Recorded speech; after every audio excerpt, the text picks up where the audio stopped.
What's up, ladies and gentlemen? So today we're going to talk about why you should consider going to Grafton next time you're traveling to or through or just traveling around West Virginia.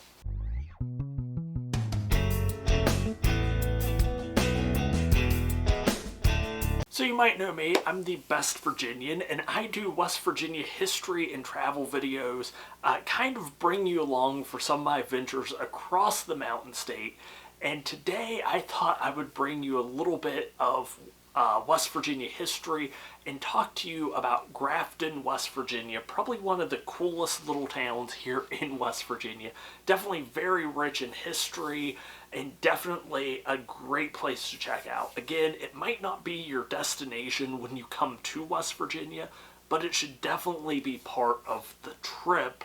And if you haven't yet, go ahead, hit that subscribe button. And if there's any other towns in West Virginia you'd like for me to visit or talk about, go ahead, leave them down in the comments. So today we're going to talk about Grafton. It's located about 30 miles east of Clarksburg, West Virginia, about 35 miles south of Morgantown, and is the county seat of Taylor County, West Virginia, with a population of about 5,000 people. The earliest accounts of the town go all the way back to the 1700s when James Current traded a horse for about 1,300 acres of land in the western wilderness of then Virginia. In 1835, the community of Valley Bridge would become one of the largest in the area, and at this point, I was trying to figure out how to kind of talk about all this at the same time, and I decided the easiest way to do it is to transition at this point to start talking about Anne Reeves Jarvis, mother of Anna Jarvis. You might know Anna Jarvis as the mother of Mother's Day. Well, Anne Reeves Jarvis was the mother of Mother's Day's mother, so that's who we're going to talk about, because at this point, Grafton, of course, wasn't Grafton yet. It was mostly a series of railroad working camps. Workers on the railroad, the B&O Railroad, the first Trans-Appalachian Railroad, almost said Trans-Allegheny there for a second, Trans-Appalachian Railroad. A lot of these individuals were living in camps. Hygiene wasn't a super high priority in a lot of these camps. Sanitation, not really a high priority. Wells weren't super common. The vast majority of water was being hauled. So as you can probably guess, these areas were super ripe with disease. Anytime we talk about camps, be it railroad camps or oil and gas camps, we always end up talking about some of the epidemics and how many of these individuals would succumb to disease while working in these camps. And this area was no different during this time period. Anne Reeves Jarvis had about a dozen children. Only 4 of them would actually reach adulthood.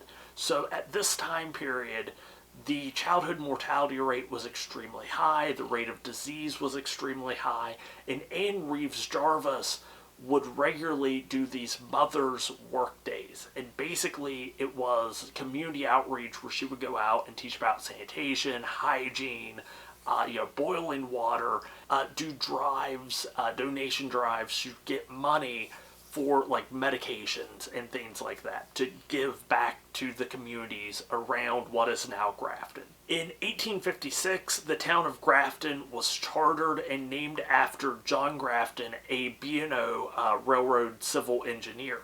And once the town was actually chartered, the railroad was completed in the area, permanent housing became much more common. Disease went down, the childhood mortality rate went down, but within a decade, you had the American Civil War breaking out, and Grafton was in a really strategic position. It was a town that was built almost entirely for the railroad. Unlike a lot of other towns where the town existed and then the railroad was kind of brought to it, Grafton was built up around the railroad. And because of that, both sides saw very strategic advantages to controlling Grafton. Within a couple days of Virginia seceding from the Union, they sent forces there to try and get control of the railroad lines, because if you control the railroads, you control the movement of supplies, you control the movement of troops. And these troops kind of just marched in and were like, hello, fellow Virginians. And of course, the people of Grafton had much more in common with Wheeling and Pittsburgh than they did with Richmond or Alexandria, and they repeatedly would chase these people out of town. The whole time the American Civil War was going on, and Reeves Jarvis was trying to push for sanitation, hygiene, medical aid to both sides, despite any type of affiliation. And she really wanted to bring the women of the community together, again, to aid both sides as much as possible. Years later, she would inspire her daughter, Anna Jarvis, who would really roll out Mother's Day the way it is celebrated to this day.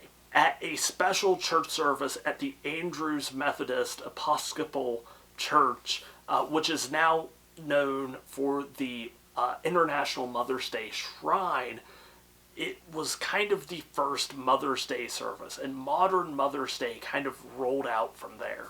Also, while we're on the topic of the American Civil War, Grafton is home to two national cemeteries.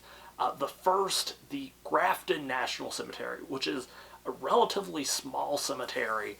Now, once they ran out of space there, they opened up the West Virginia National Cemetery, which I believe is about 5 miles away from the original National Cemetery.